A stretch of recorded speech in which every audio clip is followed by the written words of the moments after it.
Okay, guys, so lesson 8.6, I actually did some research and looked up, there's actually two different ways to pronounce this person's name. So Demoivre is one of them.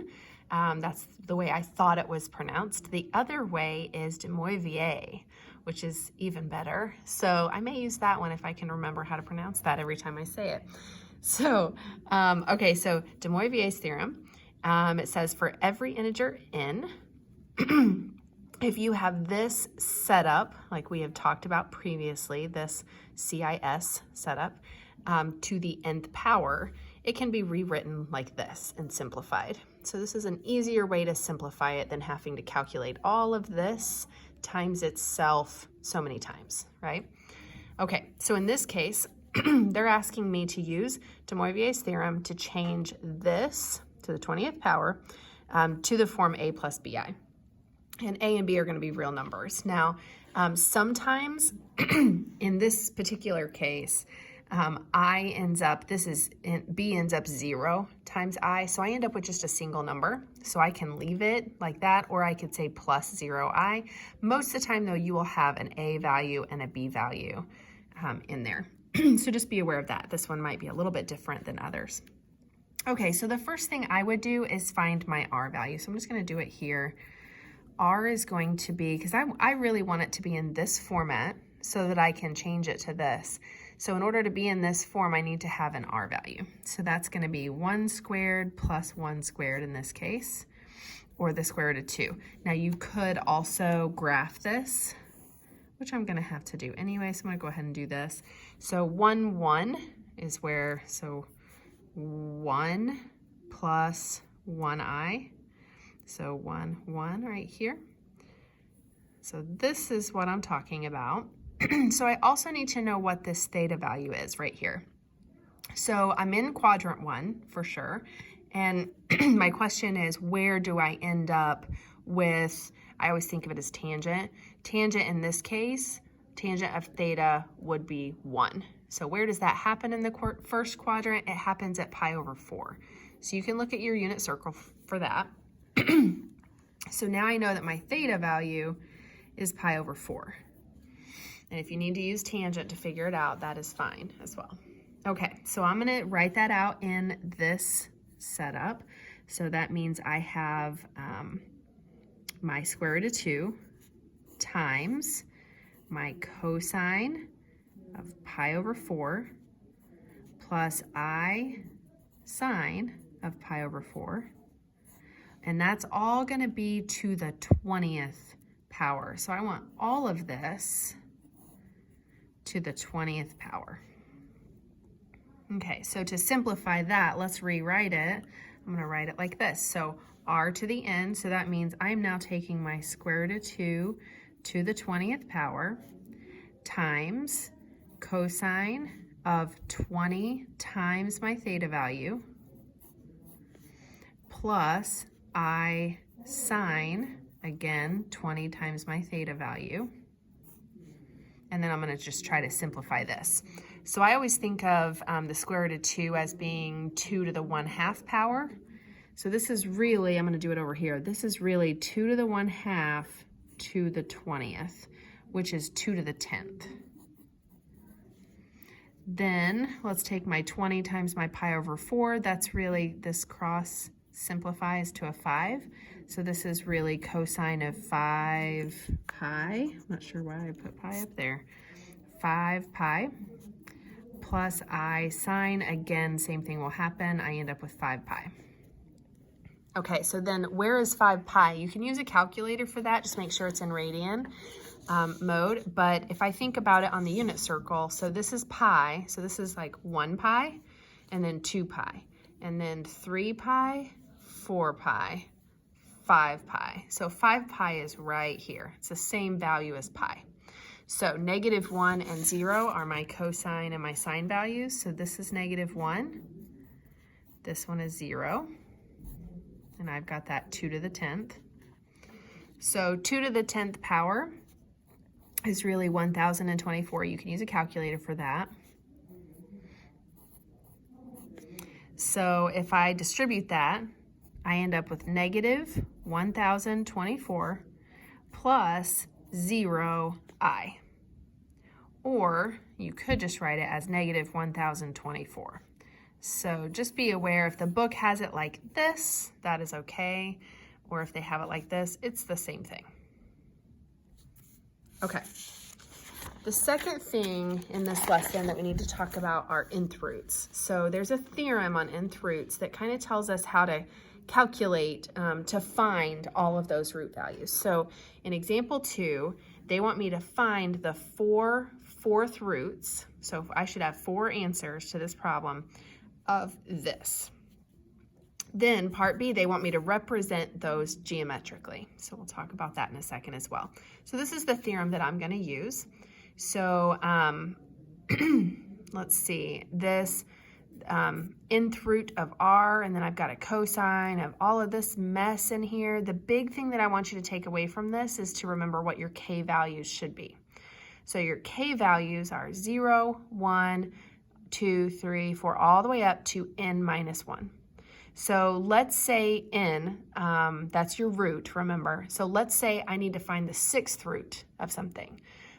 That means n is 6. So my k values right here are going to be 0, 1, 2, 3, 4, and 5. It's going to stop right before it at n minus 1, okay? So in this case, I'm finding for 4th roots. That means my k values are going to be 0, 1, 2, and 3, okay? Okay, so let's start out kind of the same way we did on that last problem. The first thing I want to do is find my r value. So this is negative 8 squared. This one was negative 8 radical 3 squared.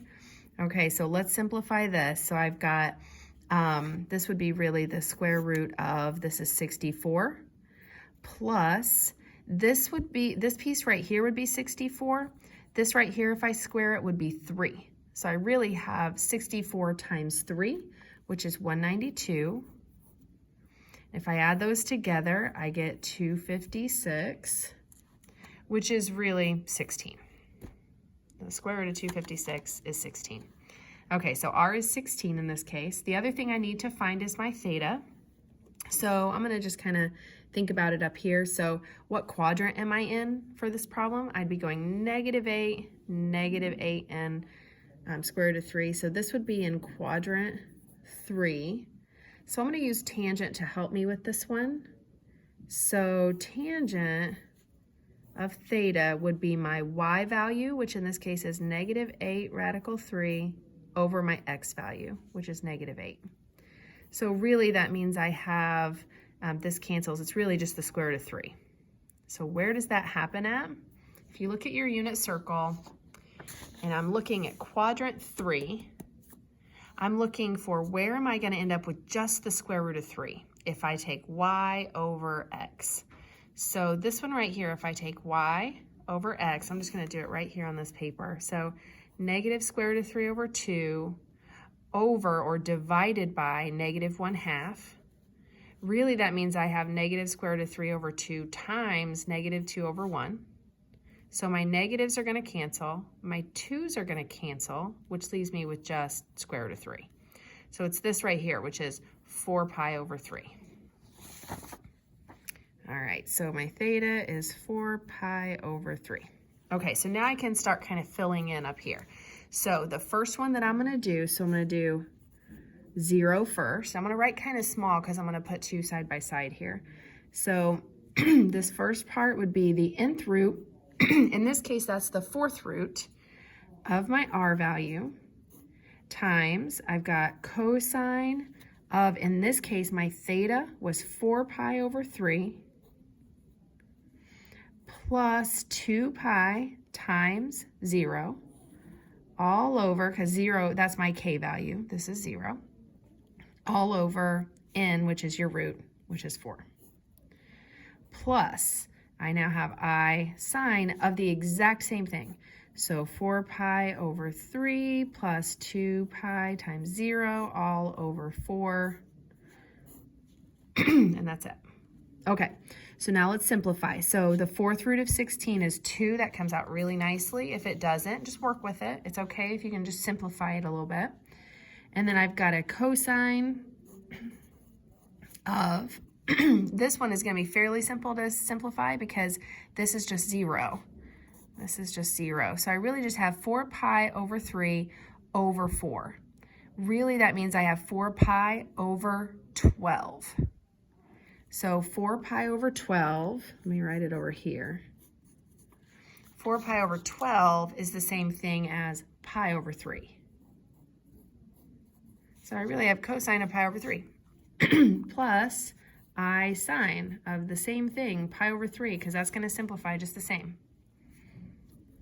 All right, so then let's simplify that. Cosine of pi over 3, so let's look at pi over 3 right here. Cosine is 1/2, sine is square root of 3 over 2. So this would be 1/2 plus I square root of 3 over 2, all of that times 2. So now I can't put these together because this is an I, this is not, so I'm just going to distribute my 2. Luckily, that just cancels out that denominator. So this would be 1 plus, this would be the square root of 3 with that I on it. Okay, so right next to this one, I'm going to do W1, so you can kind of compare the two side by side. So everything is going to stay the same until I plug in this value right here. This is the only thing that changed. So if you look back up at the formula, where does K come in? The only place it comes in is right there. So instead of a 0 right here, I'm going to put a 1 right here. Otherwise, everything else is going to stay the same. So this is still the 4th root of 16, still cosine, still 4 pi over 3 plus 2 pi. This time it's times 1 over 4. Plus I sine, again, of the exact same thing. So 4 pi over 3 plus 2 pi times 1 all over 4, and then close that final parenthesis there. That's this one. Okay, so this still ends up 2. This cosine is still there, but this time it's so 4 pi over 3 plus 2 pi. So let's do some math here. Let me write it up here. 4 pi over 3 plus 2 pi times 1, which is just 2 pi, all over 4. So let's first start with this up here. I want to get a common denominator. So this 2 pi is the same thing as 6 pi over 3. So I really have 4 pi plus 6 pi, which is 10 pi over 3 over 4, which means I have 10 pi over 12, which means I have 5 pi over 6. So this is really 5 pi over 6 plus I sine of 5 pi over 6 as well. Okay, so then what is 5 pi over 6? What's my cosine and my sine? So 5 pi over 6 is over here. So I've got square root of 3, negative square root of 3 over 2 and 1/2 for my cosine and sine. So this is a negative square root of 3 over 2, and this one is a 1/2, all times 2. So again, I can't put those together, so I'm going to distribute. So that's going to give me a negative square root of 3, because that cancels that. And then that also cancels that, which leaves me with just 1I, or just I. Okay.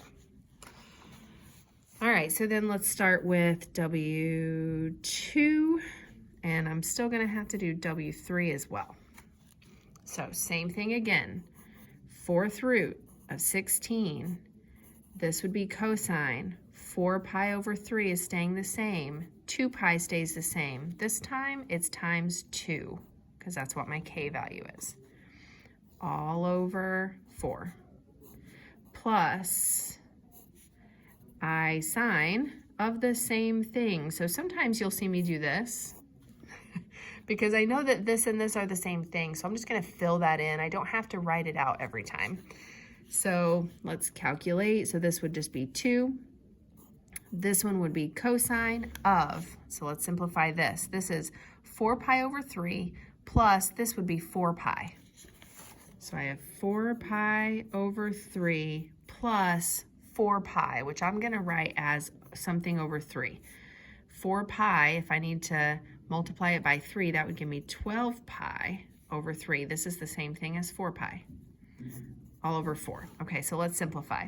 This would be 16 pi over 3, then divided by 4, so it's really 16 pi over, let me write it like this, 16 pi over 12. So then simplify that, that'd be 4 pi over 3. So I got my 4 pi over 3 right back. Okay, and then plus I sine of that same thing, 4 pi over 3. So then let's actually find that. So 4 pi over 3 is right here. That'd be -1/2 and negative square root of 3 over 2. -1/2 for cosine, negative square root of 3 over 2 for sine, all times 2. Again, distribute, that gives me -1. This negative right here would make this a minus square root of 3i. The 2 would cancel. So these are pretty similar. If you look at this one and this one, I could see them in the back of the book putting parentheses around this one and saying plus minus in front of it to list both of those answers very quickly. So that might happen. And then my last one, again, I've got my 4th root of 16 cosine. This time I've got 4 pi over 3 plus 2 pi times 3, k is 3 this time, all over 4, plus I sine of the same value, which I'm not going to take the time to write in. So that gives me 2 cosine. So let's simplify this one. This would be 6 pi, which really means 6 pi means I have, let's see, 6 pi, I'm trying to make it over 3. So that gives me 18 pi over 3. 18 plus 4 would give me 22 pi over 3. But if I multiply by 4, I really have 22 pi over 12 when I add those together and divide by 4. So that gives me 11 pi over 6. So check that calculation. Make sure you know how to get from all of this mess to this, okay? And then 11 pi over 6 again. Okay, so now I need my unit circle. This is really cosine of 11 pi over 6, which is right here, is square root of 3 over 2. And then sine would be -1/2. So square root of 3 over 2 plus I, -1/2. Make sure you don't forget this I right here. A lot of people forget that, and then they want to add these together. So don't do that. All right, distribute your 2. I should get the square root of 3. This would give me a minus 1i, or just I. So again, I could see them taking these two answers because they look very similar. They're just signs are different. I could see them putting parentheses around one of them and putting plus minus up front to include both of those. So it may look like they've only listed 2 answers, but there's a plus minus in front of both of them to give you all 4 of them. Okay, part B asked me to represent these geometrically. So let me show you how I would do that very quickly. This is my super quick, easy way to do this. Okay, so I know that the radius of my circle is 2 in this case. How do I know that? It's because of this right here. That's 2. The other thing I know is my theta value. So for my first one, I'm at pi over 3. So let's think about where pi over 3 is. So I have a radius of 2. So let me draw this circle in. Ooh, that's a really terrible circle. Let me get a better circle going here. Okay. You get the idea. So there's my lovely circle. Okay, so there's my circle. On that circle is where all of my answers will lie. So all 4 of these will lie on that circle somewhere with a radius of 2. So the first one, let's think about where that would be. 1 plus the square root of 3i. So if I go over to 1, it's like right here maybe. And then the square root of 3i would be like right here. So there's my first one, 1 plus the square root of 3i. My second one over here was negative square root of 3 plus I. So negative square root of 3 plus 1i, which would be like right here. That's not at all where I just said it was. There we go. All right, so this one is negative square root of 3 plus I. The next one, if I go negative 1 and then negative square root of 3i, be like right in here. And then the next one would be the square root of 3 minus I, which would be like around in here somewhere. So what you'll notice is these always lie equal distance from each other. So I know that this first angle right here was pi over 3 because I found that earlier right here. Pi over 3 was my first angle. My second angle was 5 pi over 6. That's this one, right? 5 pi over 6 would be there. The next one was 4 pi over 3. The next one was 11 pi over 6. So it kind of follows your unit circle. But also the other thing you know is if there are 4 answers, there's 360 degrees in a circle. Divide that by 4, you get 90 degrees between each one of these. Okay? If there were only 3, if we were doing thirds, the third roots, cube roots, then those would be 120 degrees apart from each other. So if one was here, the next one would probably be over here somewhere. Okay? Okay.